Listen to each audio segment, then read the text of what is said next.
Yeah, so it's been a couple days since the last video, but I said in the last video that the world would end if I managed to get another one out, so like 4 in a row, and I didn't want the world to end. But two, all of the world is maybe ending in like Florida. It's crazy.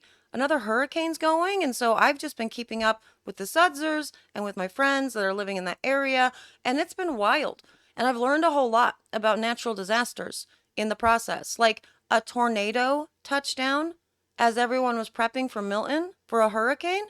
I didn't know that you could have tornadoes and hurricanes at the same time. You know, that was not knowledge that existed in my brain. Keep in mind, I have only, with the exception of a very short stint in Oklahoma when I was a teenager, I've only ever lived in places that don't have things like this. There are no tornadoes or hurricanes in Los Angeles or in Colorado or here in Washington State. And so it's all brand new information for me. And I genuinely hope that everybody that is currently without power is getting power and that everybody has followed the evacuation orders and left and you're safe and all the things. Been very much keeping up on all of that because I'm worried about you. It's crazy. Natural disasters are nuts. And while I don't have any experience with natural disasters, do have experience with disasters that are self-made. And that is what I'm going to be showing you today in this video. And I'll tell you more about my disaster of my own making in just a minute. But before I do, hello, I am Mrs. Soap and Clay. Let's make stuff.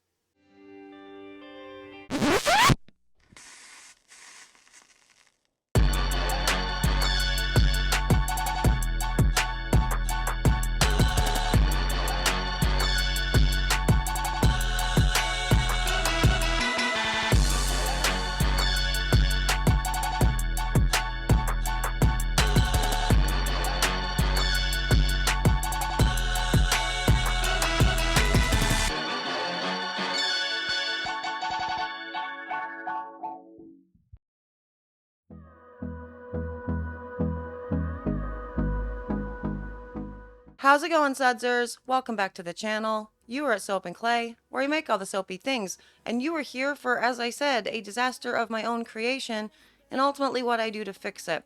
So this particular soap that I'm showing you today is for a wholesale account. I believe I've made it on the channel before. I think I did my very first of this soap on the channel before, and it is for a dropintheoceanshop.com. We love a drop in the ocean. They are amazing. And she wanted to do an okapi soap in her line. Now, if you are familiar with okapi, they're very cool, beautiful animals that have a very reddish brown, mostly of the body and the head, and then a like reddish brown and white stripe for their legs. And so when I designed this bar originally, that's how I did it. I did an alternating, swirl or lined, what are those things called? Someone's going to tell me. Anyway, alternating layers for the stripes, red and white on the bottom for half of the batter.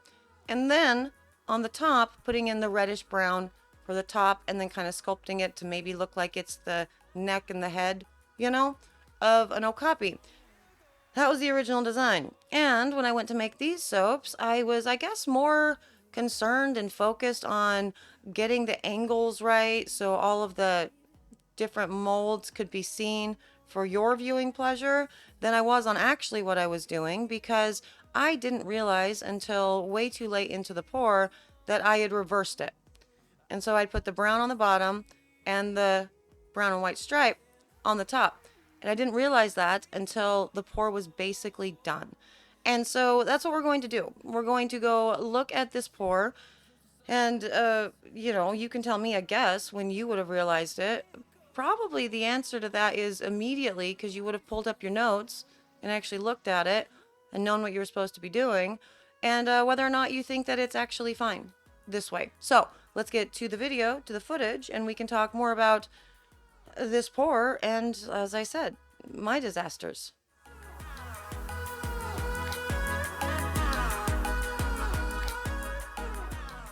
Okay, so yeah, let's show how I'm bad at stuff. Just kidding. We'll be fine. It's all going to be good. So the basics of this recipe. First up, it is a palm-free soap. We do not make any of our soaps for a drop in the ocean with palm. And the lye solution that I was just pouring in, that is a coffee blend. So this is going to be a coffee soap. And luckily, we did that whole series on coffee, which seemed like a million years ago. I think it was what started, this year of content. Cool. But we know that the things will not discolor, that the coffee will not discolor, at least if you are adding lots and lots of kaolin clay, like I did. So we did have good success with getting a white or a cream out of coffee soaps. So that's good. But, that said, that's going into the coffee is going into this bottom portion here that has a lot of madder root to help with the color, to get it to a nice reddish brown color, as well as activated charcoal. And yeah, that's basically what we're working with. So this is three loaves of soap, so 3 dozen bars in toto. And I believe we do a 3% super fat for a drop in the ocean. And yeah, there's a lot of madder root going into this. Again, this one is always kind of a pain in the butt to make sure that the colors are right. And that irritates me that I ended up kind of doing this weird and, did the design wrong anyway. Because last year at this time, when it was time for her to order her okapi, I had got a little heavy handed with the madder root, and the bars ended up looking very, very like reddy orange. And and I didn't like that. And so I ended up having to remake all of them. And so then this year, it's just I'm gonna make the design wrong. So that was awesome for me. But speaking of heavy-handed with the madder root, cool. Let's do it again. Let's put more in. I love that. Ultimately, as long as this soap batter continues to look kind of purpley, I know that I'm on the right track. I was concerned about it last year when I was making it, and that it wasn't going to be red enough and it was going to stay this purple. And so I added a lot more madder root. Thing about madder root is, as the soaps continue to cure and the water weight continues to be lost, it starts to look like what it looks like there on my gloves. It goes back to its original kind of color. So you definitely don't want to use too overly much if you want it to not be that color, if that makes sense. So as long as it stays purple, I am good to go. This particular soap is being made very, very cold, in a very, very cold room. So around 65 degrees-ish or so. And the lye solution did cool down overnight, so it's cold as well. And ultimately, that's why I am having to work so long with my stir stick in order to get it ready to go and ready to pour. Oh, I'm still not going to. I I learned from last year, and I'm like, maybe we put some activated charcoal in too. Let's do some more of that in order to get this color to be what I want. Now, with the actual scent blend with this, it's a very interesting, kind of unique scent thing across the board for it. So it has, well, because I researched like where copies come from and all the jazz, and this was for a fundraiser that she was doing initially, and now she just brings it out once a year. I don't know if she also does a fundraiser. I want to say yes, but it's kind of like the the shark soaps, the whale shark soaps that we make for a drop in the ocean as well. I started this process believing that it was going to be a one off, and then she just decided to keep them in her line. So that's cool.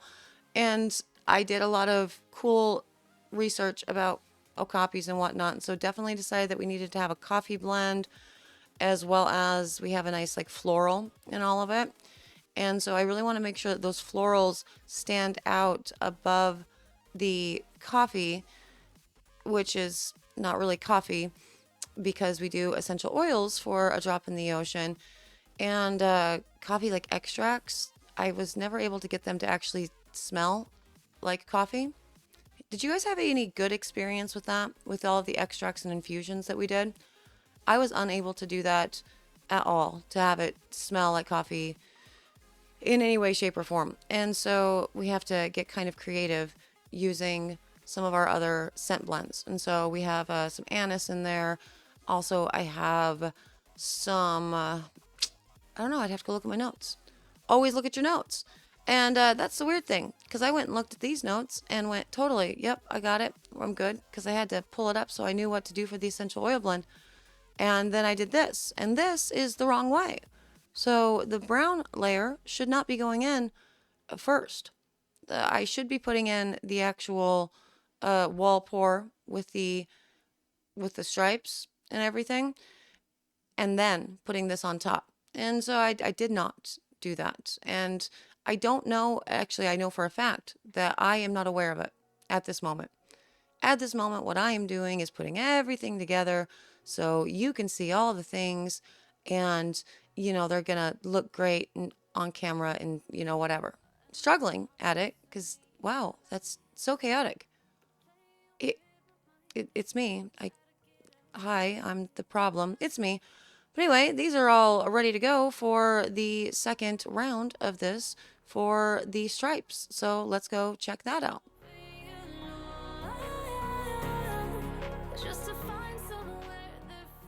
Now, for the brown portion of all of this, the bottom layer that we just put in, I did not put any kaolin clay in the bottom portion. Instead, I relied on the madder root to kind of do its job because I didn't want to lighten it up at all.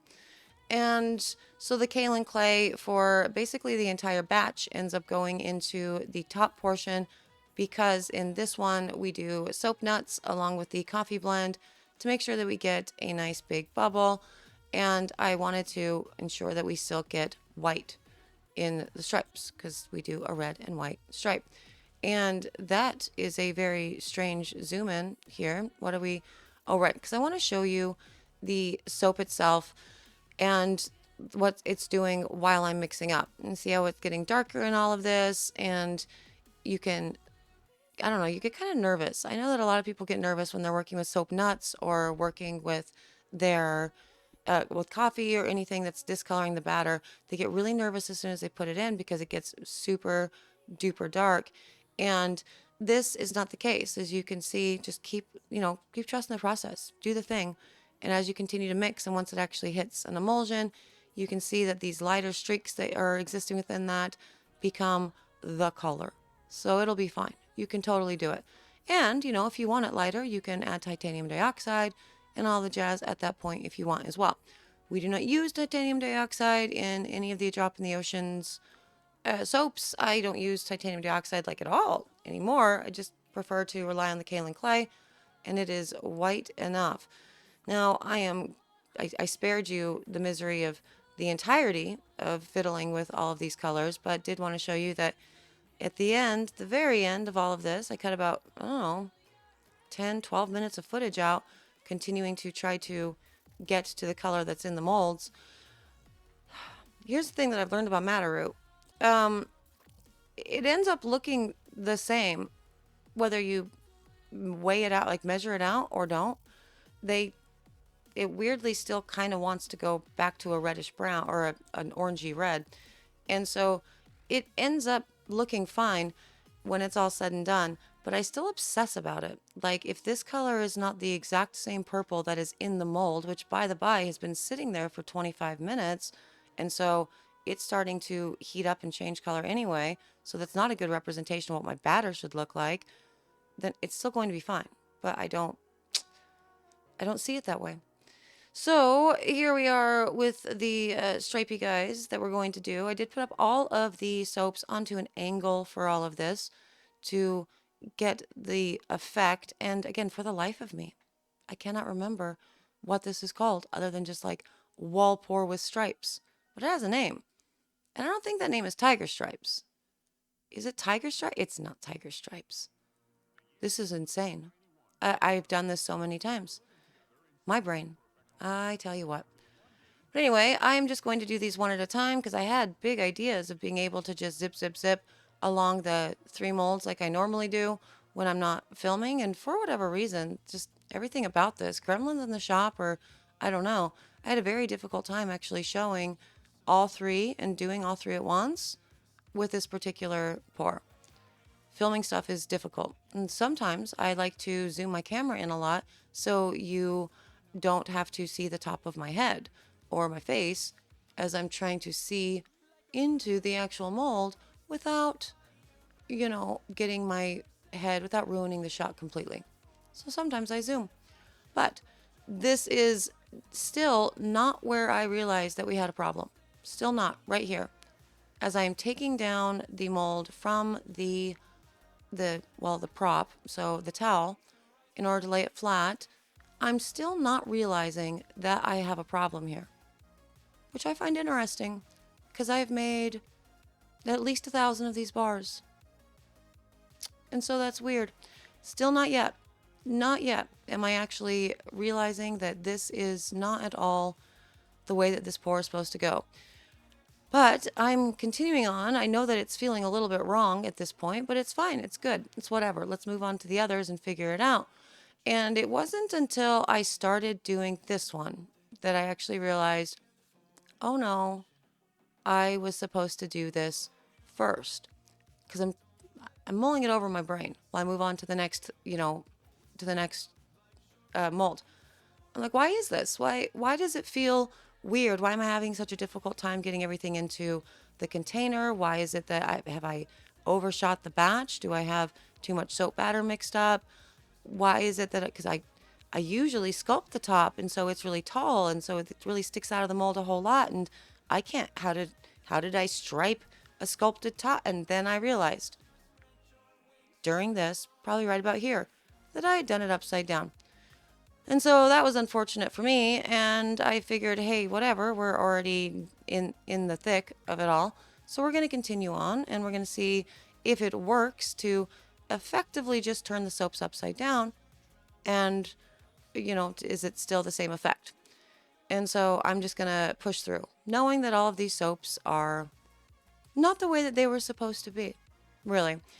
Now, with this actual pour, it doesn't take a long time. Each of those videos, each of those pours that I just showed you, I didn't cut anything out. And so what are we looking at? We're looking at like 4 minutes. Oh, look at that. Me putting my container in my way. I'm forever in my own way. I'm going to do it probably 13 more times throughout the rest of this pour. But yeah, it didn't really take a long time, maybe about 4 minutes or so to get the stripes and everything into the actual, mold. But you see how much it's thickened up, which is interesting because of how thin the soap batter was initially when I separated the soaps out. There's 2 reasons why it's thickening up.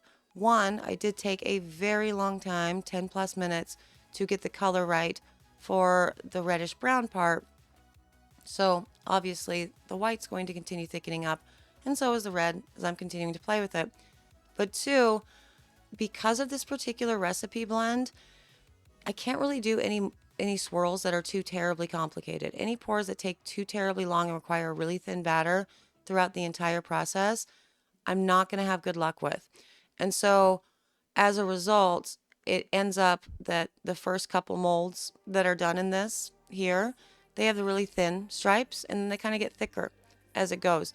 I could put things in to loosen it up. You could reserve some of the oils. You could reserve some of the water and add some warmed water to the batch to thin out your soap batter to keep it nice and fluid so you can continue on.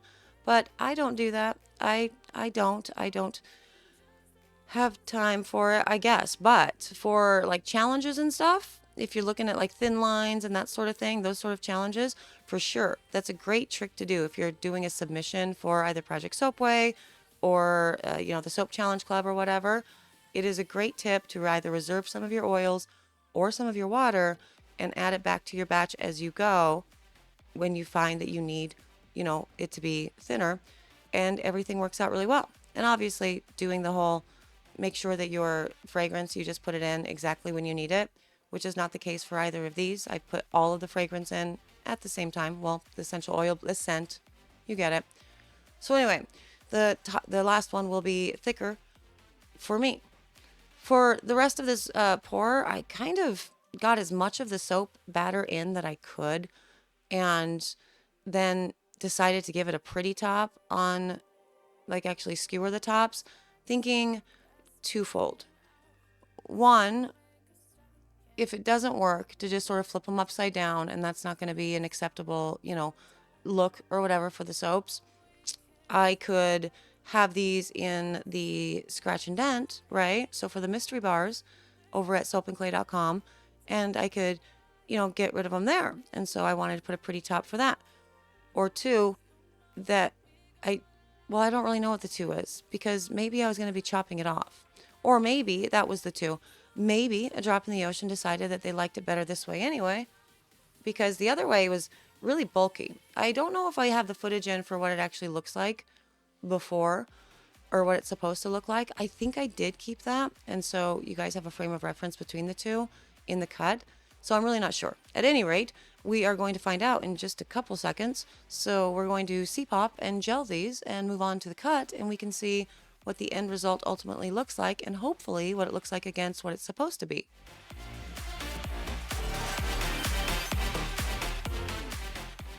Okay, and on to the cut and a beautiful, gorgeous soap there. You see? Nice reddish brown. It's not really purple. It's looking awesome. It's a little bit more yellow than I would like, I guess, with the, yep, because there's a comparison with the white soaps that I use as blocks for the single bar cutter. But it's very, very shiny. It's very, very lovely. This did come out just, I don't know. Actually, this one waited a whole day. So it was a full 24 hours that they stayed in the mold before I took these ones out because I poured it early in the morning and I didn't get back to the shop on that day. And as you can see with the stripes, they are thicker on the top there because this is the last bar or the last loaf of soap that I made, but looks very beautiful. It definitely gives okapi vibes. It certainly gives okapi vibes if you turn it upside down. But, it could also give okapi vibes either way, probably. This is what I'm thinking as I'm cutting these with the single bar cutter because I'm not getting the other one out. I usually have another camera going when I do this. Actually, I always do these days. That's like a straight up and down. So for like shorts, recording on the other side. And so it's just the cut because I had an idea that I had this idea in my head that I was going to do a whole bunch of shorts with just cuts and then just answer questions and do stuff on top of that. And so I've got all that footage, but what I don't have is time to do that. I don't know how people do shorts. It's the craziest thing in the world. You spend so much time on a 30-second, a 1 minute, whatever, editing it, getting it ready to do the thing. And I'm like, my God, why don't I just do a regular video at that point, So anyway, that's why I'm using the single bar cutter because it looks cool for a short. But these are what the soaps all look like when it's all said and done. I'm doing some sort of thing with my hand. I don't know why. I thought this would be fun. Let's stack them up on my hand and probably drop them. Like the odds are that I would drop these. And so I'm just like this. Cool. I didn't drop them. So that's good. That's the end result of that. They were not dropped. But see, there's that upside down, right? It's very cute. It's a thing, whatever. But here's the how they're supposed to look. And that's it. And I don't know. I actually might like the other way better because you get a better curve on the brown and white on the bottom. If you flip it upside down, it looks more like, stripies and maybe a leg than this one does.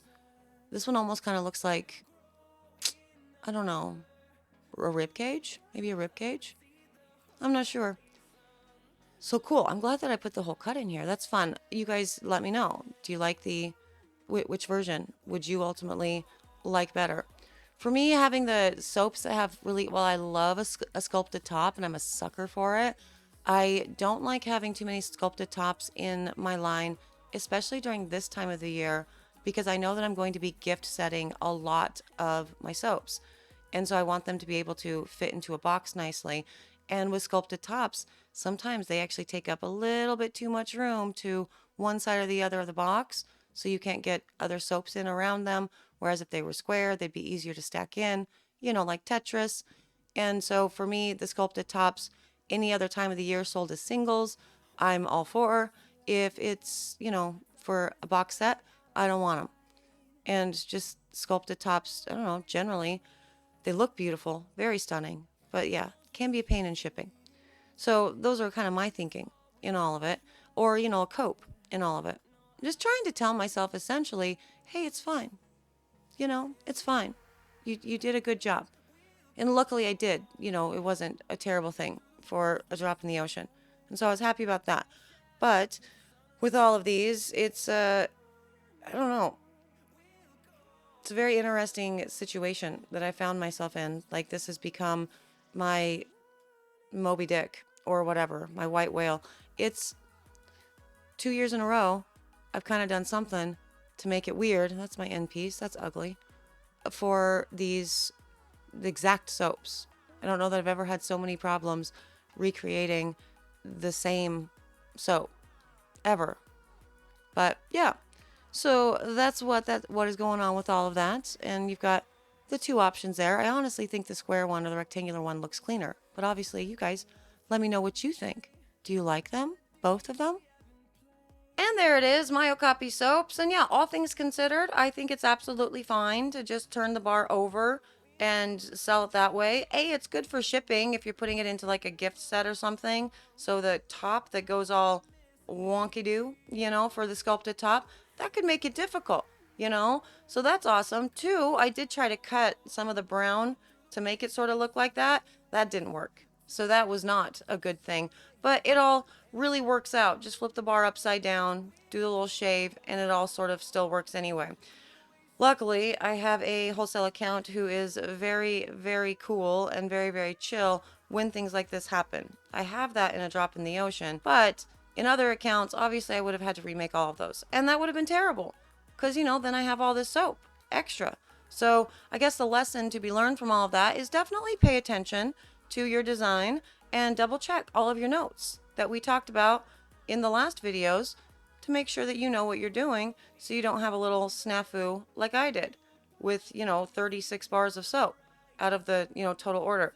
So there's that. It was a fun time. Hope you guys had fun with this video today. Because seriously, my mind is very much on people in Florida and all of this. And so I find it hard to do this and like kind of keep it light and keep it breezy and all the stuff. You know what I mean? When I am genuinely worried about people. Because I know people in Florida and I'm worried about you. If you're one of those people, I'm worried about you. And just know that. But seriously, I really do hope that this is a nice maybe distraction, except I talked about it. I never know how to do these things. You know what I mean? Because at the end of the day, I cannot not do videos because something crazy is happening because the sudsers are worldwide, and there's always going to be something that's happening worldwide. And so as a result, I would just never put any videos out. We've had these conversations before. I guess the overall point of it all is I want you guys to all be great all the time. So I don't have to worry about you. But that's not a reality. And the reality that we have is I'm here and I love you and you are awesome. And that is a fact. For the rest of you who happened upon this video, hello, hi, you exist too. Thanks for being here, all the things. I'm going to go. Camera is working, and so I think I'm just going to film the next couple face videos back to back because it took me about an hour and a half to get the stupid thing hooked up today. I think I need a new cord. So, I will see you guys all again tomorrow, for sure, for another round of soapy fun. Bye.